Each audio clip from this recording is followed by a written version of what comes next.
beat down Babylon and ting and ting and ting and ting. I must apologize unreservedly for the reduced circumstances that I'm in at the moment. It seems the most awful faux pas has been committed by the minions who run this place. And I have been incarcerated in error, some mistaken identity, with a client of mine. I can't quite understand how that could have happened, because he's 5'4", white, and a skinhead with "kill" tattooed on his face. Yeah, man, I bet I'm looking mash up, but I'm gonna go for it anyway. So, what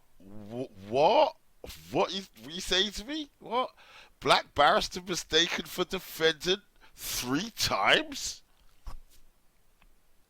Mistaken? Only at this point a child or an idiot is going to think that that's a mistake. Hang on a second. Do white criminals ever get mistaken for the solicitor? No, that's not going to happen, because they can discern within their own people, for goodness sake. I mean, I've just smart before. I've come in my full regalia and been mistaken for a policeman before. But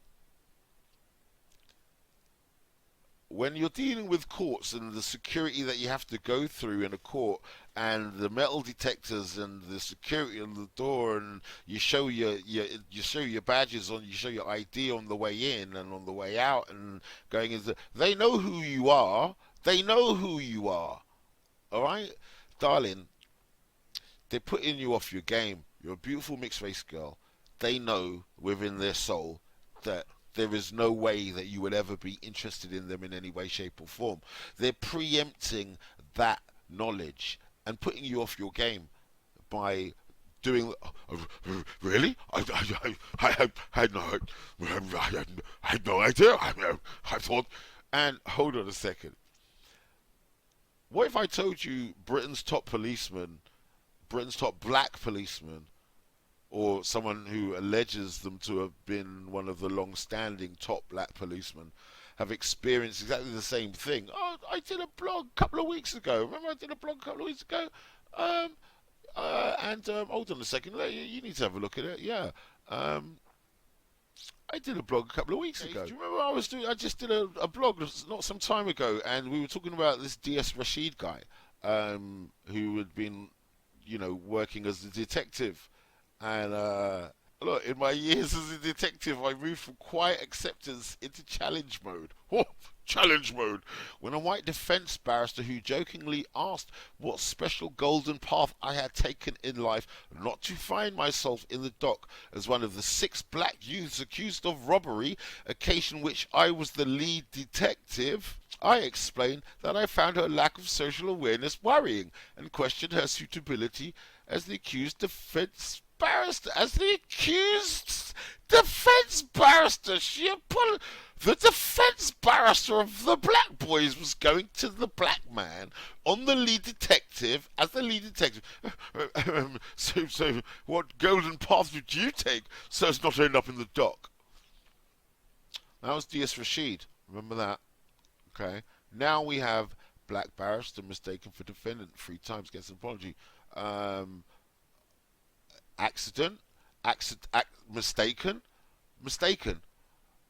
Mistaken.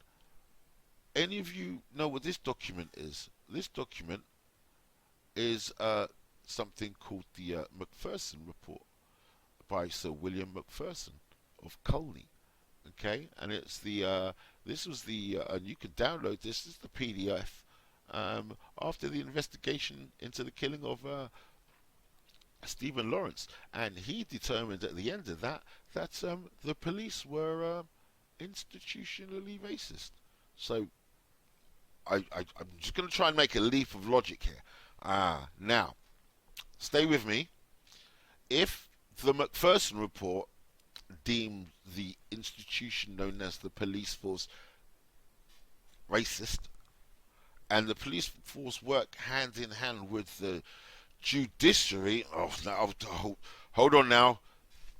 Do you think it's possible? So now it has been suggested that their darker hue might be of relevance, but I don't want to accept that idea, because to do that would be to impugn the whole system, which I think would be a rather grave step to take. in that case, then let's listen to what the beautiful young lady has to say. It kind of made me appreciate actually that, you know, it's not particularly nice being a defendant in court either, because actually everyone should be treated with respect. The fact that, you know, I was shouted at to get out of the courtroom isn't okay for defendants either. But yeah, it's happened a few times, but not that many times in one day. And I think that's why yesterday I tweeted about it, because it really did feel quite overwhelming. You know, the vast majority of people recognise that this isn't okay. But it does make me feel uncomfortable that actually I have to justify my presence in court in a way that my white colleagues just don't. There were white barristers and solicitors freely entering and leaving the courtroom, and not a single one of them was challenged. Yeah, darling, they're just trying to put you off your game. I mean, they're just trying to put you off your game. It's a thing. It's the judiciary. A black barrister mistaken for a defendant 3 times. Hold on, you need to see this as well. A black barrister mistaken for a defendant 3 times in one day has received an apology from court officials. Darling, you weren't mistaken. All right, they're doing that to put you off your game. They're letting you know how high the racism goes in this society, okay? Which is why skits like Felix were banned for 30 years. Even the judiciary some time ago realized that the manner of their communication was somewhat less than civilized and barbaric, and changed that. What you're seeing now is a renaissance of the old style racist, the old school racist, putting you off. That's their go-to technique to put someone off their game. Okay, I mean, who are you defending? At the end of the day, who are you there representing? I want to know who you were representing at the time. That might be the story there. Hold on a second. Anyway, let me not get too because let me go. She logged a formal complaint. Hold on, let me let you guys. She lodged a formal complaint after being challenged by a security officer, a solicitor, and a clerk. Her Majesty's courts and tribunals apologise for the totally unacceptable behaviour. It is totally unacceptable because they know you know. Look, has anyone been in a court before? I mean, like, because I've been a court usher before, right? I've been an usher before, so I've been an usher before, and I've fought a couple of cases before, and I know the security protocol going in and out of a court. I've gone into a court thinking one time, what would I have to do, like, if for some reason everything went completely stupid and the judge lost his mind, right? What would be the fastest way out? How would I get how many people, how many security would I have to deal with to get back to that place and look, they know your face when you come in. Give me a break. And a pretty girl like that, give me a break. They knew who she was. Darling, they're putting you off your game. Right, upon her right, oh, hold on a second. Miss Wilson from Essex, and I could hear the Essex, because you hear I don't want to take the piss, I'm not going to take the piss, like, but because you hear the Essex in her voice, right? Miss Wilson from Essex said she had attended the magistrate's court where barristers' traditional wigs and gowns are not usually worn on Wednesday. Upon arrival, she said a security officer asked for her name and then searched for it on a list of defendants. Piss take. I explained I was a barrister. He apologized and guided me through security, Miss Wilson said. I mean, did you not have any ID? I mean, like, fair enough. On face, I get it. But sometimes I know little half-wit morons, yeah, they used to see me in my suit, and who's this? I used to go to certain media houses, okay, in Soho and in the Docklands, and yeah, my white colleagues would walk in and out after I've been doing jobs in the company for a while. I should be walking in and out with the tapes back in the day where it was rushes and tapes before it was all digital, and yeah, I've been challenged numerous times at the door by jobs worth security when the runner was going in and out. So I know, like, Ogilvy and Mather, right? So upon arrival, she said a security officer asked for her name and then searched on a list of defendants. I explained I was a barrister. He apologized and guided me through security.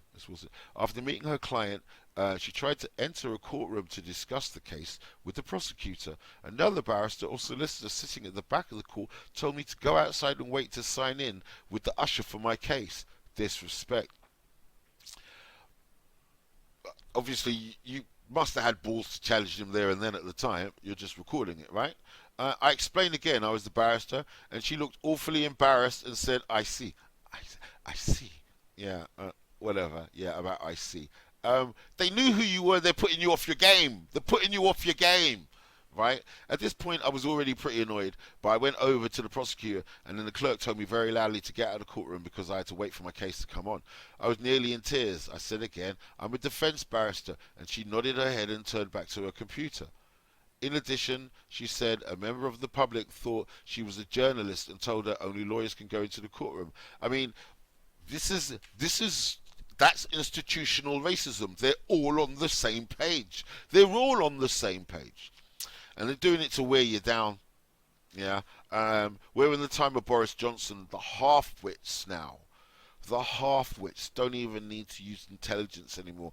I understand the frustration working in an institution where the people around you are not as intelligent as you are, but yet are jumped up with a sense of superiority that's not founded in anything tangible, not founded in any discernible intelligence. What's it founded on?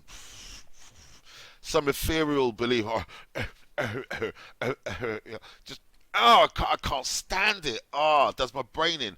So I understand how this young lady could be driven near to tears, especially in the do-or-die circumstances of the legal profession where, you know, the outcomes will determine the positive or negativity of your life. Yeah, I mean, she's representing people. Got to stay strong, sister. All of that in one day made me feel exhausted, she said. Yeah, I mean, you did the right thing. Anyway, you did the right thing. Hold on a second. Let's look at this young lady. Let's look at this pretty young lady. This really isn't okay. I don't expect to have to constantly justify my existence at work. Okay, be careful. Be careful, because you know word's going to go out. I mean, when word went out, doing the job that I was doing, you'd be surprised. I see kids in a certain manner. I break up the fight.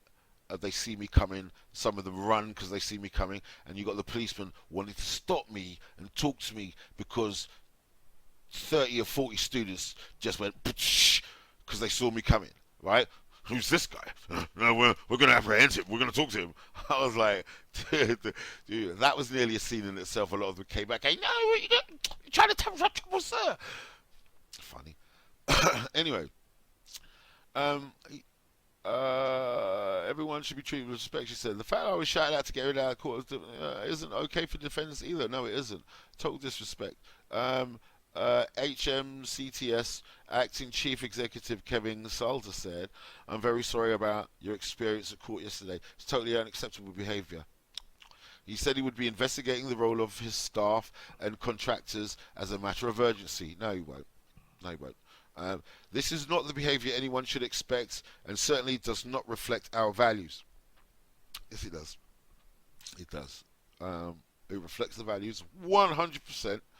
And but yeah, since the 80s and since the 90s, I'd say, it wasn't the behaviour people could expect in a court circumstance. But now that we are in rabid conservatism, if they're kneeling on necks in America, what do you think they're doing in the schools? What do you think they're doing in the judicial system? Right? Be careful. You don't want to end up like Douglas. There's an incredible irony about this situation, because here I am, a very roots and culture guy, you know. I know how to relate to my Idrin. Yes, I'm very successful, you know, very successful professional. I have a delightful house in Godalming, a listed building we've just bought. I have a Caucasian wife. I'm a member of the Conservative Club. Yet, Babylon have handcuff on me.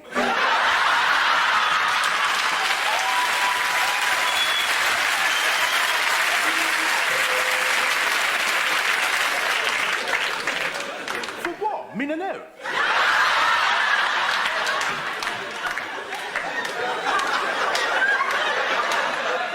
Do you know, at times like this, the oratory of Bernie Grant seems strangely compelling. Thank you so much.